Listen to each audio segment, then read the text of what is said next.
Welcome to my channel. तो आज का जो वीडियो है आप सभी स्टूडेंट के लिए काफ़ी ज़्यादा इंपॉर्टेंट है।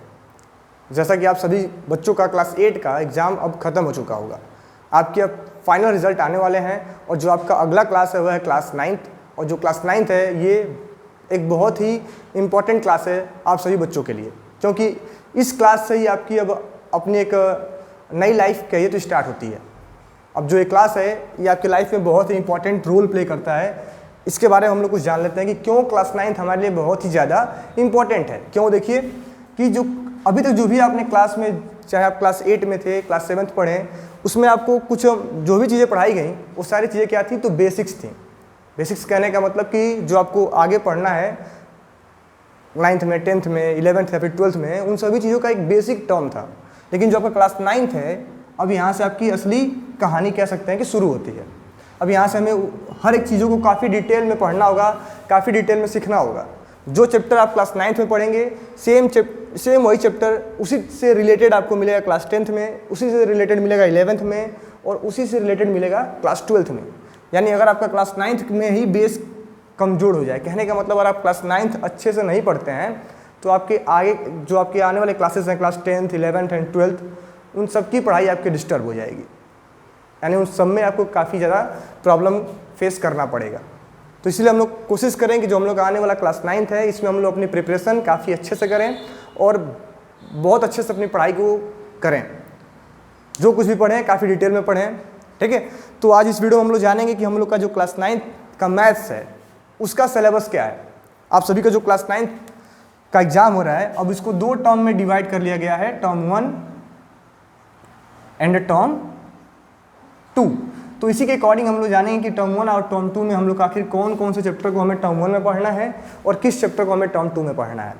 तो आप लोग, अगर आपके पास बुक है तो आप अपने बुक को ओपन कर लें। जो भी आपको ये सिलेबस बताया जाएगा ये NCERT बुक के अकॉर्डिंग है, ठीक है। और मैं आप सभी को बताना चाहूँगा कि आप हमारे चैनल को सब्सक्राइब कर लें, क्योंकि इस चैनल पर आप सभी को क्लास 9th का मैथ्स का कंप्लीट सिलेबस आप सभी को पढ़ाया जाएगा और साथ ही साथ इसमें दो बुक्स पढ़ाई जाएंगी आपको, NCERT एंड RS अग्रवाल, ठीक है। इन दोनों का कंप्लीट कोर्स आपको इस चैनल पे कराया जाएगा, क्लास 9th का NCERT एंड RS अग्रवाल। तो आप हमारे चैनल को सब्सक्राइब कर लें। तो सबसे पहले तो जो क्लास 9th का मैथ्स है इसमें टोटल 15 चैप्टर्स हैं। पहला चैप्टर है number system, polynomials, coordinate geometry, linear equation in 2 variable, introduction to Euclid geometry, lines and angles, triangles, quadrilateral, area of parallelogram and triangles, circle, construction, Heron's formula, surface area and volume, statics and probability। तो ये total 15 chapters हैं आपके class 9th में जो आपके screen पे दिख रहे होंगे। तो हम जानेंगे कि आखिर इन चैप्टर्स में से कौन से चैप्टर को हमें टर्म 1 में पढ़ना है एंड कौन से चैप्टर को हमें टर्म 2 के लिए पढ़ना है, ठीक है। तो आप लोग चाहें तो कहीं पे इसको नोट कर लें कि क्लास 9th के मैथमेटिक्स में कौन कौन से चैप्टर्स को हमें टर्म 1 में पढ़ना है एंड कौन से चैप्टर को हमें टर्म 2 एग्जाम के लिए पढ़ना है। तो सबसे पहले हम लोग बात करेंगे क्लास 9th के टर्म 1 एग्जाम की, कि आखिर क्लास 9th के टर्म 1 एग्जाम में हमें कौन कौन से मैथमेटिक्स के चैप्टर को पढ़ना है।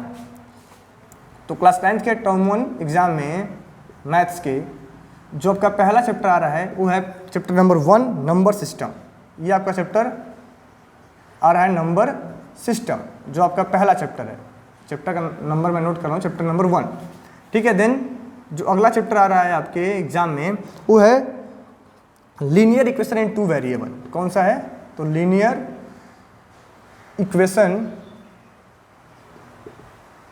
इन 2 वेरिएबल्स। इसका मतलब ये है कि चैप्टर 3 है।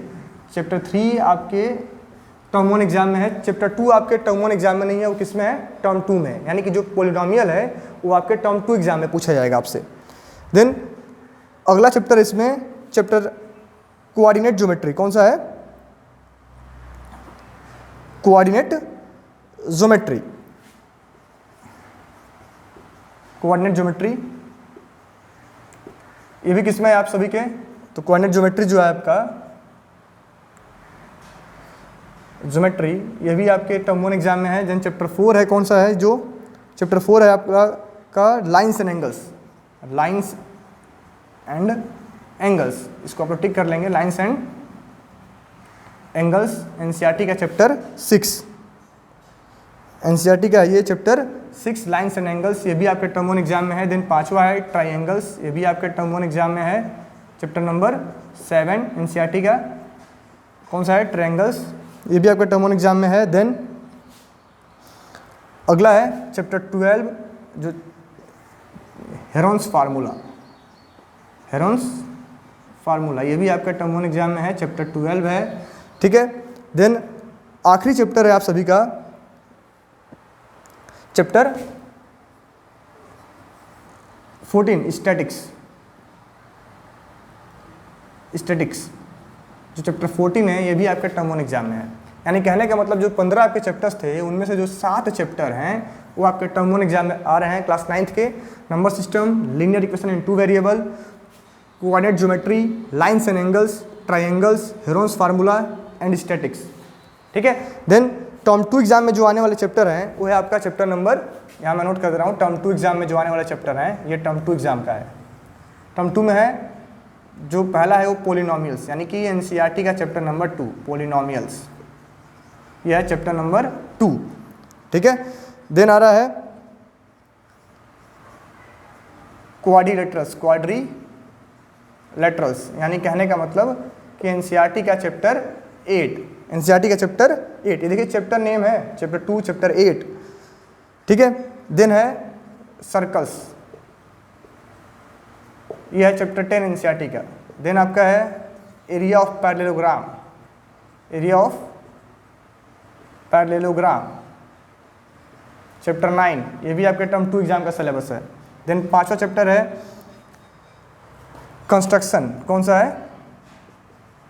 कंस्ट्रक्शन, ये भी क्या है? तो आपके चैप्टर जो आपका है चैप्टर 11 है, ये भी आपके टर्म 2 एग्जाम में आपसे पूछा जाएगा। देन चैप्टर नंबर 6 है surface area and volume, surface area and volumes, chapter 13, ये भी क्या है? तो आपके टर्म 2 एग्जाम का सिलेबस है। देन है चैप्टर 7, कौन सा है? तो प्रोबेबिलिटी, ये भी क्या है? तो आपके टर्म 2 एग्जाम में आपसे पूछा जाएगा प्रोबेबिलिटी, ठीक है, चैप्टर नंबर 15।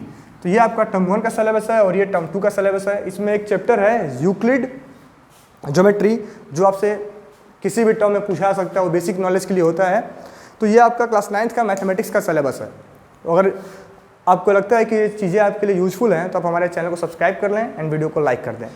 मैं आपको बताना चाहूँगा कि बहुत जल्द ये आपका RS अग्रवाल और NCERT से आपका मैथ्स का सिलेबस स्टार्ट हो जाएगा। Thank you.